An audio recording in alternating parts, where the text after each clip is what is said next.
Senhor, meu irmão, minha irmã. Que alegria podermos mais uma vez meditar na palavra de Deus.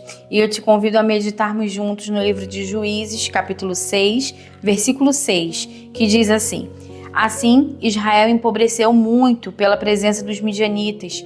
Então os filhos de Israel clamaram ao Senhor.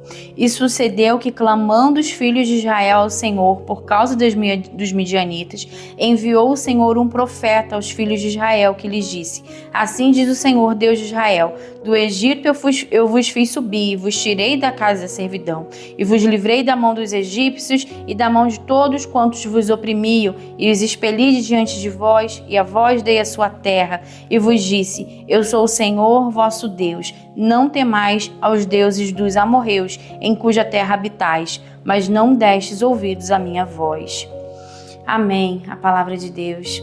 Esse texto aqui que nós acabamos de ler é quando o povo estava sendo oprimido pelos midianitas. A Bíblia diz que tudo que eles produziam, tudo que eles faziam, os midianitas vinham e tomavam, e eles plantavam, eles tinham trabalho de plantar, de cuidar da plantação, mas na época da colheita os midianitas vinham e levavam tudo, e eles estavam sendo muito afligidos, e a Bíblia diz que Israel empobreceu muito, porque eles não conseguiam mais comer dos seus frutos, eles não conseguiam mais comer dos seus rebanhos, porque os midianitas vinham e tomavam tudo. E a Bíblia conta alguns versículos antes que essa situação aconteceu porque o povo se afastou de Deus, porque o povo começou a adorar outros deuses. E aí o Senhor permitiu que os midianitas viessem e oprimissem o povo. E aí, essa passagem que nós lemos, esse trecho que nós acabamos de ler, diz que o povo clamou, o povo suplicou, o povo se dobrou e buscou, e o Senhor enviou um profeta, e o Senhor fez eles se lembrarem: olha, eu sou o Deus que tirou vocês do Egito, eu sou o Deus que trouxe vocês até essa terra, eu falei para vocês não adorarem outros deuses, mas vocês não me obedeceram. E aí no versículo seguinte aparece Deus enviando um anjo até Gideão e falando e convocando Gideão para que ele se levantasse e que através dele o Senhor iria livrar Israel da mão dos midianitas. E o que eu quero compartilhar com vocês nesse momento é quando nós clamamos e o Senhor responde, né? A gente clama, a gente vê aqui que o povo de Israel tinha desobedecido ao Senhor, como tantas outras vezes a gente vê isso na Bíblia, tinha se afastado, e aí o inimigo vem, o inimigo começava a oprimir, começava a afligir, e eles clamavam, eles se lembravam de Deus, e o Senhor vinha com misericórdia, com bondade, e levantava alguém e trazia o escape para o povo. E às vezes na nossa vida a gente faz exatamente isso. Quando a gente está em algum momento de dor, de aflição, de luta, a gente vai, a gente clama, a gente busca, e a gente faz propósito, e o Senhor vem, e o Senhor nos atende, e o Senhor nos abençoa, e o Senhor nos livra daquela situação, e isso é maravilhoso, e não tem problema nenhum na gente clamar. Pelo contrário, a Bíblia nos orienta a clamar, a buscar, a pedir, a gente precisa mesmo fazer isso. O problema está quando a gente só clama na hora da luta, quando a gente só ora na hora da adversidade, quando a gente só se lembra de Deus quando o problema, quando a aflição está demais, quando o inimigo está nos oprimindo, quando a gente está ali no momento de necessidade, aí a gente lembra de Deus, e aí a gente clama, e aí a gente ora, e aí a gente faz propósito, mas aí o Senhor vem, entra com solução, e depois a gente continua a nossa vida como se nada tivesse acontecido. A gente só busca quando nos convém, a gente só busca quando a gente está passando por uma necessidade, e aí a gente recorre ao Senhor.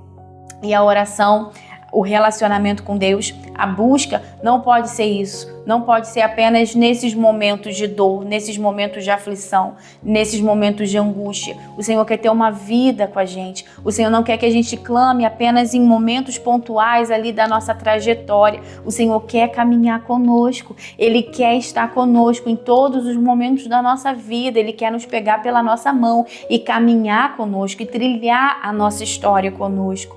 E é isso que a gente precisa desejar, e é isso que a gente precisa querer. Aquele filme que foi lançado há pouco tempo, A Forja, um filme cristão. Se você ainda não assistiu, fica aqui a recomendação. É um filme que fala, né, sobre vida com Deus, sobre relacionamento com Deus, sobre oração. E tem um momento no filme que a personagem principal fala que a oração não pode ser apenas um step, né? A oração precisa ser o volante, precisa ser a direção. E muitas vezes nós fazemos a oração apenas como um step. A gente só faz uso dela, a gente só utiliza a oração no momento do sufoco, na hora que a gente precisa resolver ali algo, um problema que surgiu, uma situação que surgiu, então a gente vai, coloca o step e resolve aquela situação e logo assim guarda o step novamente. Não pode ser assim. A oração na nossa vida não pode ser assim. Ela precisa ser o volante, ela precisa ser a direção, a gente precisa guiar a nossa vida através da oração, através da busca. Então, a gente precisa ter esse relacionamento contínuo com o Senhor. E meditando nessa palavra, eu me lembrei de uma ilustração que fala de um homem que estava passando por um trilho do trem, né? Era seu trajeto diário, ele precisava para chegar na sua casa passar pelo trilho do trem. E um dia passando, distraído pelo trilho do trem, o seu pé ficou preso. E ele não estava conseguindo tirar. E ele fez de tudo, puxou, mexeu e fez ali o que estava no seu alcance e ele não conseguia e ele estava mesmo preso no trilho do trem. E para ficar ainda pior a situação, para assustá-lo ainda mais, ele começou a ouvir o barulho do trem. O trem estava chegando, ia passar por ali e ele estava preso, ele não conseguia tirar o seu pé. E quanto mais o trem se aproximava, aquele barulho se aproximava, mais desesperado ele ficava e tentava tirar o pé e não conseguia. E ele sabia que não ia dar tempo do trem parar, que, né, se o trem chegasse e ele tivesse ali, realmente seria trágico e ele não ia sobreviver. E aí ele começou a ficar desesperado e ele começou a clamar. E ele começou a falar: Deus, me tira daqui, me ajuda a sair daqui, eu preciso sair daqui. E aí ele começou a fazer um monte de promessa: Deus, se o Senhor me tirar do trilho desse trilho do trem, eu prometo que eu vou orar mais, que eu vou buscar mais, eu prometo que eu vou voltar para a igreja, eu prometo que eu vou falar do Senhor, que eu vou ter uma vida nova, uma vida diferente. Naquele momento de desespero, e o trem se aproximando e ele preso, e ele começou a fazer um monte de promessa e começou a falar com Deus e clamar e buscar, até que ele conseguiu tirar o trem, conseguiu tirar o pé. De forma milagrosa, ele conseguiu tirar o pé ali do trilho do trem. E quando ele tirou, ele saiu correndo para algum lugar que não fosse mais perigoso, onde o trem não pudesse mais atingi-lo. E aí ele falou: ai, Deus, não precisa mais não, agora eu já consegui. E às vezes a gente faz isso na nossa vida, né? A gente clama, a gente busca e quando o escape vem, a gente nem se dá conta que aquilo foi um milagre, de que foi Deus que fez. A gente pensa que foi a gente que fez, a gente pensa que foi ali o nosso jeitinho, que foi ali a nossa capacidade, né? Que a gente que conseguiu se livrar daquele problema, que a gente que conseguiu se livrar daquela situação e aí a gente se esquece de tudo que a gente falou, de tudo que a gente clamou, de tudo que a gente prometeu, né? De todos os votos que nós fizemos, e aí a gente segue a nossa vida como se nada tivesse acontecido, como se a gente fosse bom, como se a gente conseguisse sozinho, né? Como se fosse suficiente. E a gente não se dá conta de quem operou, quem interviu, quem fez o milagre foi Deus. E a gente nem volta para agradecer e a gente nem reconhece que foi Ele. Então a gente precisa estar atento nessas coisas. A gente precisa fazer da nossa vida um relacionamento diário com Deus, da oração, da busca, né?